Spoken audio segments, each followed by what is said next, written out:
ناظرین، پچھلے بیان میں آپ نے سنا تھا کہ کس طرح امام حسین کے ساتھیوں نے ان کا ساتھ دینے کا وعدہ کیا تھا، اور کتنے اہل بیت تھے جو کربلا میں شہید ہوئے تھے، اور کتنے دیگر اہل بیت تھے جو کربلا کی جنگ میں شریک تھے اور شہادت پائی تھی۔ آج ہم بات کریں گے کہ حضرت حر کی جانثاری اور انہوں نے کس طرح امام حسین کا ساتھ دیتے ہوئے شہید کی موت پائی، اور اس کے بعد حضرت علی اکبر جو امام حسین کے بڑے بیٹے تھے انہوں نے کس طرح جام شہادت پائی۔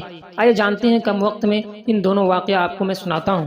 امام حسین رضی اللہ تعالی عنہ نے کوفی لشکر کے سامنے زندگی کی آخری تقریر فرما رہے تھے۔ وہ کہہ رہے تھے کہ کیا تمہیں فرمان رسول یاد نہیں؟ کیا ہم جوانان جنت کے سردار نہیں؟ تمہیں معلوم نہیں؟ کیا میں تمہارے نبی کی بیٹی کا بیٹا نہیں؟ اگر تمہیں معلوم نہیں تو جاؤ پوچھو، جابر بن عبداللہ سے پوچھو، ابو سعید خدری سے پوچھو، زید بن ارقم سے پوچھو، اور انس بن مالک سے پوچھو۔ ان لوگوں سے جا کے پوچھو، تمہیں بتائیں گے میں کون ہوں۔ ادھر حضرت حر بہت پریشان تھے۔ حضرت حر بہت پریشانی کے باعث وہ ابن سعد سے جا کر کہتے، کیونکہ حضرت حر اس وقت تک ابن سعد کے طرف تھے، یعنی یزید کے فوج کے ساتھ تھے۔ جب یہ دیکھا کہ امام حسین خطبہ فرما رہے ہیں تو ابن سعد سے حر جا کر کے کہتے ہیں کہ تم امام حسین کے ساتھ جنگ کرو گے تو رسول اللہ صلی اللہ علیہ وسلم کو کیا جواب دو گے؟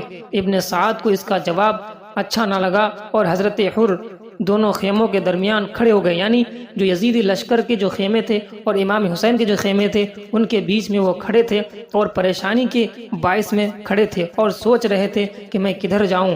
اس کے بعد ان کے بھائی مصعب نے کہا کہ تم جیسا بہادر اور یہ حالت کیا سوچ رہے ہو؟ حضرت حر نے کہا کہ میں جنت اور دوزخ کے درمیان کھڑا ہوں۔ حضرت حر نے کہا کہ ایک طرف جنت کے خوش رنگ پھول کھل رہے ہیں اور ایک طرف جہنم کی آگ ہے۔ یہ کہا اور گھوڑے کی ایڑی لگا کر اہل بیت کے لشکر میں آ گئے، اور امام عالی مقام کی خدمت میں عرض کیا کہ اگر آپ پر قربان ہو جاؤں تو کیا پہلی جو غلطی میں نے کی ہے وہ معافی ہو جائے گی؟ ناظرین، آپ نے کیا سمجھا کہ حضرت حر جو تھے وہ پہلے یزید کے فوج میں شامل تھے، لیکن امام حسین نے جب تقریر فرمائی تو ان کی بات سن کر ان کو لگا کہ میں غلط ہوں، تو انہوں نے سوچا کہ میں کیوں نہ صحیح راستے پر چلا جاؤں۔ اس کے بعد امام حسین کے لشکر میں آئے اور کہا کہ میں اگر آپ پر قربان ہو جاؤں، آپ کے دین پر اور آپ کے نانا کے دین پر قربان ہو جاؤں تو کیا آپ مجھے معاف کر دیں گے جو میں نے پہلے غلطی کی ہے؟ تو امام حسین نے فرمایا کہ تم دنیا و آخرت میں آزاد ہو۔ ابن سعد اس صورت حال سے گھبرایا اور صفوان کو کہا کہ جاؤ حر کو سمجھا کر واپس لے آؤ۔ صفوان نے آ کر حضرت حر سے کہا کہ تم مرد ہو، طاقتور مرد ہو، عاقل ہو، امیر شام یزید کی رفاقت چھوڑ کر حسین کی طرف کیوں آ گئے ہو؟ واپس چلو، اور حسین کو بھی چاہیے کہ وہ ہمارے یزید کی بیعت کر لیں۔ حضرت حر نے کہا کہ مجھے نہیں جانا تمہارے طرف، تم مکار ہو، تمہارے فوج مکار ہے، تم بے دین ہو، تمہارے جو آقا وہ بھی بے دین ہے، میں اس طرف نہیں جاؤں گا، میں صحیح راستے پر ہی رہوں گا۔ پھر اس کے بعد حضرت امام حسین نے حر کو سینے سے لگایا اور حر نے میدان جہاد کی اجازت مانگی امام حسین سے، اور شاندار جہاد کا مظاہرہ کیا، اور اس طرح لڑتے لڑتے آپ شہید ہو گئے، آپ شہادت کی موت پائی اور آپ جنت نصیب ہوئی آپ کو۔ اس طرح سے حضرت حر جو ہے اپنی جانثاری کا ثبوت دیے اور شہید ہو گئے۔ اب آئیے بات کرتے ہیں حضرت علی اکبر کے بارے میں۔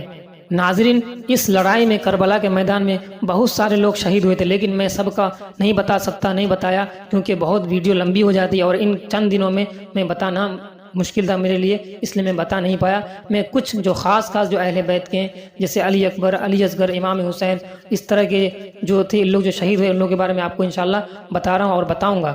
تو آئیے علی اکبر کی شہادت کس طرح ہوئی۔ جب تمام جانثار ایک ایک کر کے جانیں قربان کر چکے تو اہل بیت کی باری آئی، یعنی امام حسین کے خاندان کی باری آئی، تو سب سے پہلے علی اکبر میدان میں جانے کی تیاری کرنے لگے۔ تو اپنے ابا جی سے یعنی اپنے باپ سے امام حسین سے اجازت لینے آئے، حاضر ہوئے، تو اس وقت آپ کی عمر 17 سال تھی اور حسن و جمال اس طرح تھے کہ حضور صلی اللہ علیہ وسلم کی مشابہت ہے، یعنی حضور کی طرح ان کا شکل ملتا جلتا تھا۔ بلکہ اہل مدینہ حضور صلی اللہ علیہ وسلم کے دیدار کے لیے جب آتے تھے تو حضرت علی اکبر کو دیکھ کر دل کو تسلی دیا کرتے تھے۔ ذرا غور کریں، جب آپ میدان میں جانے لگے تو آپ کے روئے مبارک پر 4 گیسو بال تھے، 2 آگے اور 2 پیچھے۔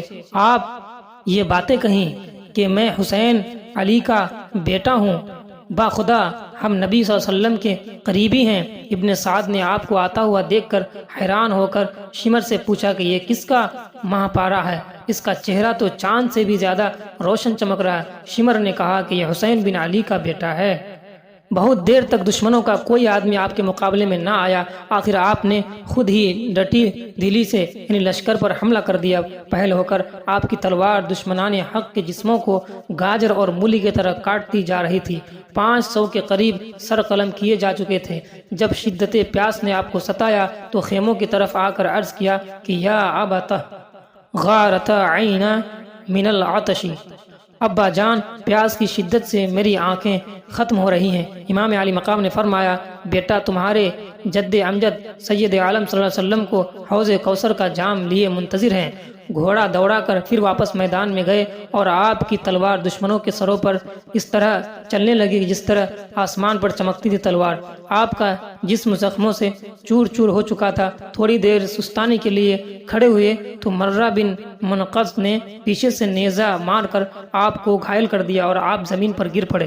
امام علی مقام نے یعنی امام حسین نے گھوڑا دوڑا کر آئے، دیکھا تو دشمنوں نے لاش کے ٹکڑے ٹکڑے کر دیے تھے۔ آپ نے اپنے نور نظر کے جسم کے ٹکڑوں کو جوڑا اور اٹھا کر خیمے میں لے آئے۔ جوان علی اکبر کا لاشا دیکھ کر خیمے میں کوہرام مچ گیا۔ والدہ لاشے سے چمٹ گئی اور رونے لگی۔ حضرت امام حسین نے تمام اہل خیمہ کو صبر کی تلقین فرمائی اور کہا کہ امتحان دینے والے رویا نہیں کرتے۔ پھر آپ نے شہزادہ کو دفن کرتے ہوئے زمین کو خطاب فرمایا کہ علی اکبر کی شہادت کو یا اللہ قبول فرما۔ اس طرح کے کتنے علی اکبر علی اصغر میں تیری بارگاہ میں شہید کرتا رہوں گا، بس تو میری اس صبر کی امتحان سے مجھے پاس رکھ اور اس طرح کی امتحان سے مجھے کامیاب فرما۔ اس کے بعد حضرت زینب کے دونوں صاحبزادوں سے عون اور محمد حضرت عباس اس طرح کے باری باری شہادت کے جام نوش فرماتے ہوئے چلے گئے اور شہید ہوتے چلے گئے۔ امام علی مقام نے ان کی شجاعت و شہادت مناظر دیکھ رہے تھے کہ خیمے سے رونے کی آواز آئی۔ آپ نے اندر گئے تو دیکھا کہ ننھا علی اصغر پیاسا تڑپ رہا ہے۔ یعنی علی اکبر کے بعد حضرت عون محمد بھی لڑنے کے لیے جاتے ہیں اور شہید ہو جاتے ہیں۔ پھر اس کے بعد کیا ہوتا ہے کہ علی اصغر جو پیاس سے رہتے ہیں، بھوکے سے رہتے ہیں، تو چھوٹے بچے رہتے ہیں وہ گھر میں روتے ہیں خیمے میں، تو حضرت امام حسین جاتے ہیں تو دیکھتے ہیں کہ میرا بچہ رو رہا ہے۔ اس کے بعد انشاءاللہ کل بتاؤں گا کس طرح علی اصغر پانی کے لیے تڑپتے رہے اور کس طرح ان کی شہادت ہو گئی، کس طرح دشمنوں نے ان پر تیر چلا دیا۔ کل میں انشاءاللہ بات اس کے بارے میں کروں گا۔ آج کے لیے اتنا ہی۔ وآخر دعوانا رب العالمین۔